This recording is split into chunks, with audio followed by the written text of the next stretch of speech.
బోధలో శక్తి ఉంది, బోధకునిలో ప్రభావం ఉంది. బోధకుని స్వరములో రూపాంతరత ఉంది. మన బోధకుడు, మన మాస్టర్, మన గురువు ప్రభువే. అంతవరకు తడువులాడిన మరియా అని పిలవగానే రబ్బూని అంటుంది, అనగా బోధకుడా అని అర్థం.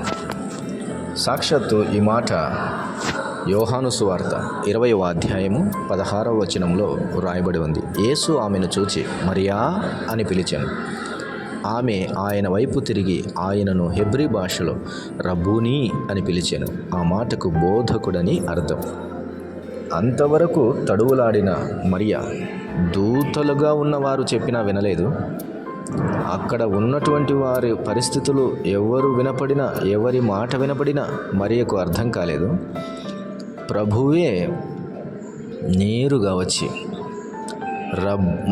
మరియా అని పిలవగానే ఇమ్మీడియట్ రెస్పాన్స్ బోధకుడా అంటుంది. ఎంత గొప్ప శిష్యురాలో కదా. ప్రభు మనల్ని పిలిచినప్పుడు ప్రభువా అని కొంతమంది అన్నారు, దేవా అని కొంతమంది అన్నారు, నీవెవడవు అని కొంతమంది అన్నారు, నేనున్నాను అని కొంతమంది అన్నారు. కానీ మరియా రబ్బూని అంటుంది. రబ్బూని అని పిలిచాను.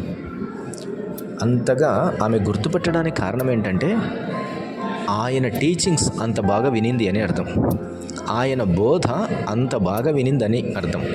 బోధకుడు ఎక్స్ప్లెనేషన్ ఇచ్చేటటువంటి సమయంలో ఎక్కడ తన స్వరం పెంచుతున్నాడో, ఎక్కడ తన స్వరం డౌన్ చేస్తున్నాడో, ఎక్కడ తన స్వరాన్ని న్యూట్రల్గా తీసుకెళ్తున్నాడో, అవసరమైన చోట ఆయన మరిబిగ్గరగా చెప్పినప్పుడు బాగా వినింది, ఆయన దుఃఖంతో చెప్పినప్పుడు బాగా వినింది, ప్రేమతో చెప్పినప్పుడు బాగా వినింది, వారికి భోజనము పెట్టుడి అన్నప్పుడు బాగా వినింది, ఆయన దయ్యములను గద్దించినప్పుడు బాగా వినింది, స్వస్థపరచబడవలసిన వారిని స్వస్థపరుస్తున్నప్పుడు పిలిచిన పిలుపును బాగా వినింది.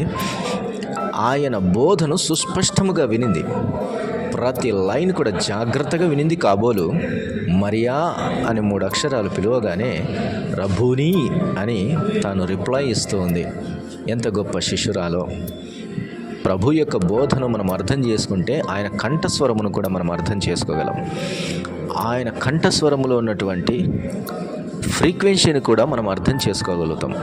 ఆయన ఎప్పుడు గద్దిస్తున్నాడు, ఎప్పుడు మెల్లగా మాట్లాడుతున్నాడు, ఎప్పుడు ఆయన లీడ్ చేస్తున్నాడు, ఎప్పుడు ఆయన తన స్వరమును ఏడుచుచు వినిపిస్తున్నాడు, ఎప్పుడు ఆయన రిక్వెస్ట్ చేస్తున్నాడు, ఎప్పుడు ఆయన కమెంట్ చేస్తున్నాడు అనే విషయాన్ని చాలా జాగ్రత్తగా వినగలం.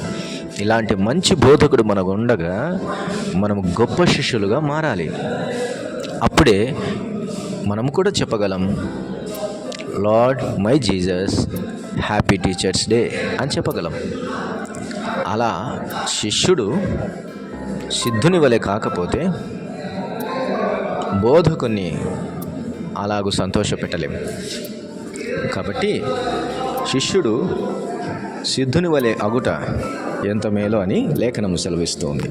ఈ ఉదయకాల సమయంలో ఈ మాటలు వింటుండగా నీ బోధకుడు, నీ ప్రభు, ఆయన నీకు అన్నీ బోధించేవాడు. ఆత్మ సంగతులు, శరీర సంబంధమైన సంగతులు, మానసికమైన సంగతులు, కుటుంబపరమైన, వ్యక్తిగతమైన, సంఘపరమైన, సమాజపరమైన సంగతులను సుస్పష్టముగా చక్కగా వివరించగల సామర్థ్యుడు మన ప్రభువు.